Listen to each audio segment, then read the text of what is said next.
BPSC GS centre में आप सभी साथियों का हार्दिक स्वागत है। मैं एमडी मुनाब।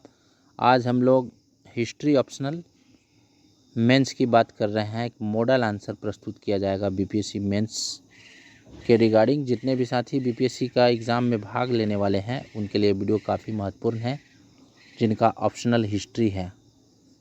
हिस्ट्री में 4 सेक्शन होते हैं। एंशेंट और मेडिएवल जो होता है, पार्ट ए का सेक्शन 1 और 2 है, यानी सेक्शन 1 और सेक्शन 2 है। तो प्राचीन भारत का जो हिस्ट्री है उससे पिछले साल मौर्य प्रशासन पूछ दिया था। इस बार गुप्त प्रशासन और मौर्य प्रशासन से कैसे भिन्न है वो पूछने की प्रबल संभावना है, इसलिए गुप्त प्रशासन पे मैं चर्चा करने वाला हूँ। एक एक लाइन को हम लोग समझेंगे। गुप्तों ने उत्तर भारत में मौर्य साम्राज्य के पतन के बाद एक बार फिर से साम्राज्य का पुनर्गठन किया।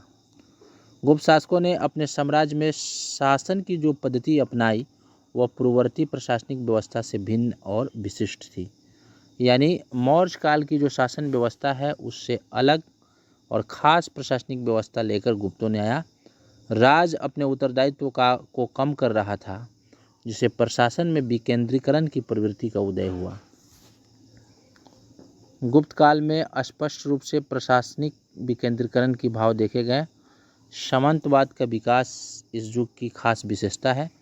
विकेंद्रीकरण की प्रवृत्ति न केवल ब्रह्मदेव भूमि पर ब्राह्मणों के भूमिपति बन जाने से उत्पन्न हुई, बल्कि उपरी कुमार मात्य जैसे प्रमुख अधिकारियों को वेतन के बदले जो भूमि दिए जाने लगा, इससे भी विकेंद्रीकरण की प्रवृत्ति उभरने लगी। चूँकि गुप्त काल में जो वेतन के बदले दी जाने वाली भूमि ब्रह्मदेव कहा जाता था, और उपरिक और कुमार मात्य ये सबसे बड़े उच्च पदाधिकारी थे। अमात्य इस युग का एक नवीन पदाधिकारी है, और इन्हें वेतन के बदले जो भूमि अनुदान दी जाती थी या भूमि इन्हें दिया जाता था, जिससे वे राजस्व वसूल कर सैनिक खर्च रख रखाव करते थे, शेष अधिशेष राजा को सौंपते थे। उससे इनमें स्वतंत्रता के भाव उत्पन्न हुए। आगे हम लोग देखेंगे कि शासन का जो स्वरूप है वह किस प्रकार का है। चूँकि गुप्त काल भी राजतंत्रात्मक शासन व्यवस्था पर आधारित थी। शासन के संपूर्ण नीतिगत फैसले और अंतिम निर्णय राजा के हाथों में था। प्रयाग प्रशस्ति गुप्त शासकों की महानता को दर्शाता है, जिसमें उसकी तुलना यम, कुबेर, इंद्र जैसी देवताओं से की गई है, जो यह दर्शाता है कि गुप्त शासक अपनी देवीय शक्ति में विश्वास करने लगे थे, लेकिन यह धारणा जनसाधारण में प्रचलित नहीं थी। यानी देवीय सिद्धांत का प्रचलन शुरू हो गया था, लेकिन यह अवधारणा, एक कंसेप्ट जो है, जनसाधारणों में विकसित नहीं थी। गुप्त शासकों ने महाराजा धीराज, परम भट्टारक, एकराट की उपाधि धारण की। इससे स्पष्ट होता है कि उनके अंतर्गत अधीनस्थ शासक या सामंत रहे होंगे। फिर भी गुप्त राजाओं ने विधि नियमों के उल्लंघन की इजाज़त उनमें नहीं थी, लेकिन अधीनस्थ सामंतों पर शासन करने के लिए, प्रभुसत्ता स्थापित करने के लिए उन्होंने इस पद को धारण किया था। और अधीनस्थ सामंत आत्मनिवेदन, उपहार स्वरूप अपनी कन्याओं को देना, गरुड़ मुद्राओं के रूप में गुप्त शासकों को दान देना इत्यादि का प्रचलन था, तब वे स्वतंत्र हो सकते थे। यानी विकेंद्रीकरण की प्रवृत्ति तो है ही, लेकिन सम्राट शक्तिशाली होता था, संपूर्ण शक्ति उसके हाथों में होता था।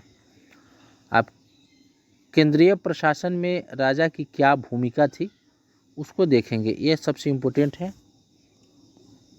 सम्राट प्रशासन का सर्वोच्च था, यानी सम्राट प्रशासन का मुख्य स्रोत था। राजा के अधीन सारे अधिकार और शक्तियाँ थी जो असीमित थी। प्रशासन के सभी उच्च पदों पर सम्राट द्वारा ही नियुक्त की जाती थी अधिकारियों को। ये सभी अधिकारी सम्राट के प्रति उत्तरदायी होते थे। इस प्रकार सम्राट सैद्धांतिक रूप से निरंकुश था, लेकिन व्यवहार में वह उदार तथा जनहितवादी था। इस टाइप के कॉन्सेप्ट के साथ लिखना है। गुप्तकालीन प्रशासन की एक महत्वपूर्ण विशेषता है केंद्रीय नियंत्रण में कमी। गुप्तकालीन प्रशासन की पहली विशेषता है केंद्रीय नियंत्रण में कमी। विकेंद्रीकरण की प्रवृत्ति हर काल में चरम सीमा पर पहुंच गई थी। समुद्रगुप्त ने अनेक आर्यावर्त और आटविक राजाओं को परास्त किया, उन्हें गुप्त साम्राज्य का अंग नहीं बनाया। अनेक सीमांत शासक को भी उसने नाम मात्र के लिए अपने अधीनता स्वीकार कराया। उदाहरण के रूप में हम देख सकते हैं सनकानिक महाराज मलवा का शासक, परिव्राजक बुंदेलखंड का शासक था, का उल्लेख जो है उदयगिरी के गुहा लेख में मिलता है। और ये लोग स्वतंत्र रूप से शासन किए। गुप्तकालीन रानियां भी शासन में भागीदारी निभाती थी। कुमार देवी ने चंद्रगुप्त प्रथम के साथ शासन में सहयोग की। साथ ही प्रभावती गुप्ता चंद्रगुप्त द्वितीय की पुत्री ने वाकाटक राज्य की शासिका थी। इस तरह से महिलाओं को भी शासन में भागीदारी गुप्तकाल में मिला। आगे हम देखते हैं मंत्री परिषद या युवराज या अमात्य या मंत्री या सचिव। इस पर चर्चा करेंगे। गुप्त काल में केंद्रीय अधिकारियों की संख्या असीमित थी। सम्राट अमात्यों, मंत्रियों और अधिकारियों की सहायता से शासन कर रहा था। अमात्य प्रशासनिक अधिकारियों का एक वर्ग था, एक ऐसा ब्यूरोक्रेट्स जो आप देख सकते हैं आईएएस की तरह। योग्यता के आधार पर वह मंत्री बन सकता था, यानी प्रोन्नति हो सकता था। मंत्री का कार्य था राजा को मंत्रणा देना तथा गूढ़ विषयों पर राजा को अपना निर्णय भी देना शामिल था। इससे स्पष्ट होता है कि राजा के व्यक्तित्व निर्णय में मंत्रियों के हस्तक्षेप बढ़ गए थे। उसके व्यक्तिगत निर्णय में, राजा के व्यक्तिगत निर्णय में मंत्रियों के हस्तक्षेप बढ़ गए थे। हरिसेन तथा वीरसेन युद्ध सचिव के साथ साथ वह सेनानायक भी था।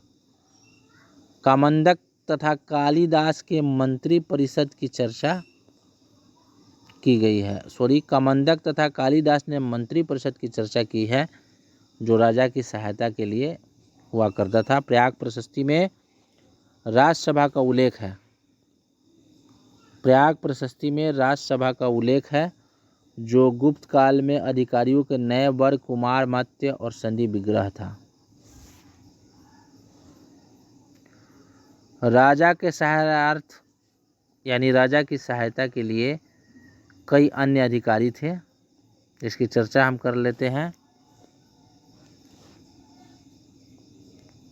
राजा की सहायता के लिए अधिकारियों का समूह था, जिसकी चर्चा प्रयाग प्रशस्ति में मिलती है। हरिसेन एक साथ कुमार, मत्य, संधि विग्रह, महादंडनायक नाम से तीनों पदों पर आसीन था। कुमार मत्य अधिकारियों का एक वर्ग था जो राजकुल से नियुक्त होता था, यानी गुप्त काल में कुमार मत्य जो था वह राजकुल से नियुक्त होता था, यानी कुमार मत्य राजवंश का ही हो सकता था। साथ ही कुछ पदों को वंशानुगत भी बना दिया गया है, इसकी चर्चा मिलती है। कामंदक करमडंडा अभिलेख के अनुसार पिता पुत्र दोनों ने गुप्त साम्राज्य में मंत्री एवं कुमार मत्य पद पर धारण कर बैठे थे। नहीं, उसी प्रकार जूनागढ़ अभिलेख में पर्णदत्त गुप्ता की चर्चा है। स्कंदगुप्त के समय था, उसका पुत्र चक्रपालित था। ये दोनों सौराष्ट्र के राजपाल थे। उस काल में कुछ अधिकारियों को नगद वेतन के बदले भूमि दिया जाने लगा। इससे विकेंद्रीकरण के जो समस्याएं हैं वो उत्पन्न हो गई। केंद्रीकृत शासन धीरे धीरे ढहने लगा। प्रांतीय शासन की चर्चा करेंगे हम। तो प्रांतीय शासन में देखेंगे अधिक प्रमाण मिलता है। कमंडक के नीति सार से गुप्तकालीन प्रशासन की व्यापक जानकारी मिलती है। मौर्य काल की तुलना में अपेक्षाकृत यह व्यवस्था विकेंद्रीकृत था। जहां मौर्य काल में प्रांतों में परिषद की उल्लेख मिलती है, वहीं महत्वपूर्ण सूचनाएं सीधे राजा द्वारा प्रेषित करता था, लेकिन गुप्त काल में उपरिक्त अधिकारी काफ़ी शक्तिशाली था। अब इसकी चर्चा करेंगे। प्रांतों को हम भूति देश कहा करते थे। उसके शासक उपरिक्त होता था या राजपाल होता था। भुक्ति का शासक उपरिक्त होता था, जो सीधे सम्राट द्वारा नियुक्त होता था और सम्राट के प्रति उत्तरदायी होता था। उपरिक्त के पद पर प्रायः राजकुमार या राजकुल ही नियुक्त होते थे। गोप्ता सीमांत प्रदेशों में शासक हुआ करता था। प्रांतीय शासक की सहायता के लिए केंद्रीय मंत्रिमंडल थी। प्रांतीय राज्यपाल की नियुक्ति की जानकारी जो है हमें दामोदरपुर ताम्रपत्र लेख से मिलती है। स्कंद गुप्त के जूनागढ़ अभिलेख में गुप्ता की नियुक्ति की चर्चा मिलती है।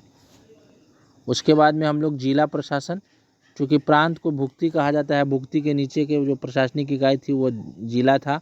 जिला को उस समय विषय कहा जाता था। विषय के अधिकारी को हम विषयपति कहते थे, जिसकी नियुक्ति उपरिक्त करता था। ये विकेंद्रीकरण की प्रवृत्ति देखने को मिलती है। डायरेक्ट विषयपति राजा से नियुक्त नहीं होकर वह उपरिक्त से होता था, कभी कभी राजा से होता था। विकेंद्रीकरण की जो प्रवृत्ति है देखने को मिलती है। कभी कभी सम्राट द्वारा भी नियुक्त होता था। विषय परिषद की सहायता से विषयपति शासन करता था। 5 वर्षों के लिए कुमार, मात्य तथा आयुक्त विषयपति के रूप में नियुक्त होते थे। यानी विषयपति के रूप में कुमार, मात्य को या आयुक्त को नियुक्त किया जाता था। विषयपति के लिए नगर श्रेष्ठी, सरथवा, प्रथम कुलिक तथा प्रथम कायस्थ नामक सदस्य नियुक्त होते थे। अक्षपटल या महालेखागार महाछपटलिक के अधीन था। स्थानीय प्रशासन की बात करते हैं। स्थानीय प्रशासन को 2 भागों में बांटना है यहाँ, नगर प्रशासन और ग्रामीण प्रशासन। नगर प्रशासन के प्रमुख जो अधिकारी होता था पुरपाल होता था। पुरपाल का उल्लेख मिलता है। विषयपति द्वारा नियुक्त होता था पुरपाल। नगरवासियों और व्यापारियों से कर संग्रह करता था। और उसके नीचे ग्राम समूह होती थी। ग्राम समूह को पेठ कहा गया है। प्रशासन की सबसे छोटी इकाई जो होती थी ग्राम होती थी और भोजक के नियंत्रण में था। ग्रामपति या भोजक। ग्रामपति शासन प्रबंध, सुरक्षा या शांति बहाल करता था। महत्तर की भी चर्चा मिली है। ग्रामीण प्रशासन में कुटुंब ग्रामीण पंचायत के अधिकारी थे, भू कर वसूलते थे। यानी महत्तर कुटुंब या ग्रामिक जो थे ग्राम पंचायत के अधिकारी थे, जो भू राजस्व वसूलते थे। महत्तर के बिना भूमि का स्थानांतरण भी नहीं होता था। न्याय प्रशासन की चर्चा गुप्त काल में नारद स्मृति और बृहस्पति स्मृति में को मिलती है। गुप्त काल में पहली बार दीवानी और फौजदारी न्यायालय से संबंधित अपराधों को स्पष्ट किया गया, पृथक किया गया। उत्तराधिकार संबंधी स्पष्ट तथा विशद कानूनों का निर्माण किया गया। सम्राट देश का सर्वोच्च न्यायालय होता था। सम्राट के अलावा मुख्य न्यायाधीश, जिसे हम सर्वदंडनायक भी कहते थे, और अन्य न्यायाधीश जिसे महादंडनायक या दंडनायक कहा जाता है, नियुक्त होते थे। नगर के न्याय के लिए पूग काफ़ी इम्पोर्टेंट है तथा कुल नामक संस्था बनी हुई थी। ग्राम पंचायतों के द्वारा ग्राम न्यायालय चलता था। कालिदास ने धर्मस्थान नामक न्यायपालिका की चर्चा की है, जो सम्राट के अधीन होता था।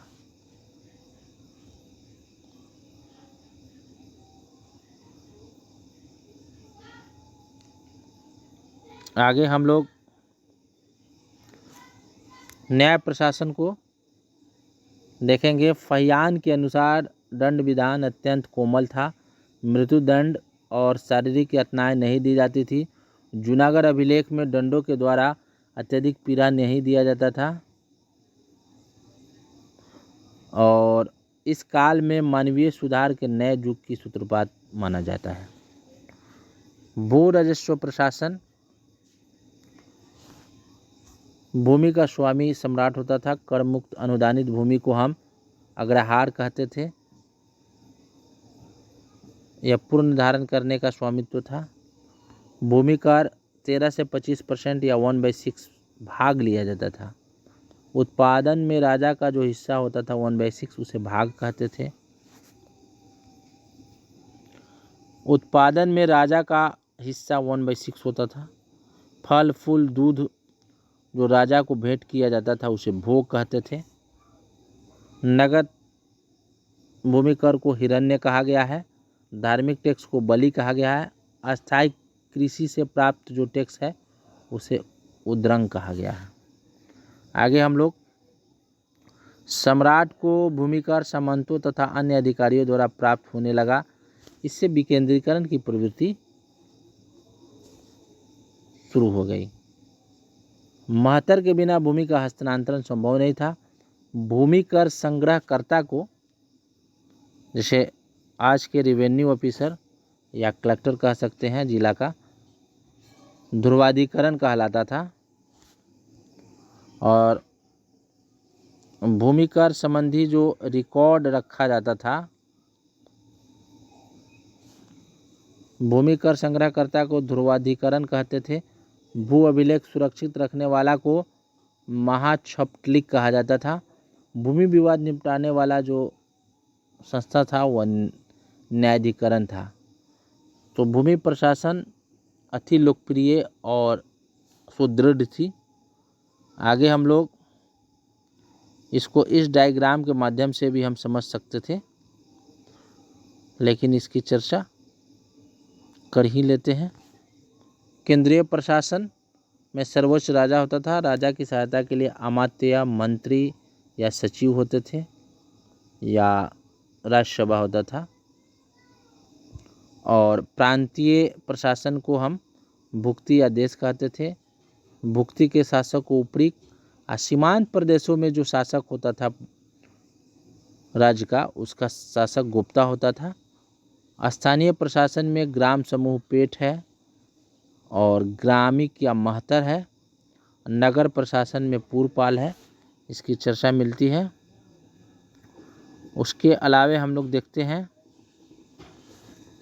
प्रांतीय प्रशासन में जो भुक्ति है उसके नीचे का अधिकारी जो है, ऊपरी के नीचे विषय का प्रधान विषयपति है, नियुक्ति युवराज कर रहा है, डायरेक्ट राजा नहीं।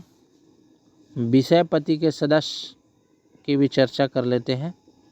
जैसे कि हम बताए थे, श्रेष्ठ शर्तवाह, प्रथम कुलिक और कायस्थ होता था।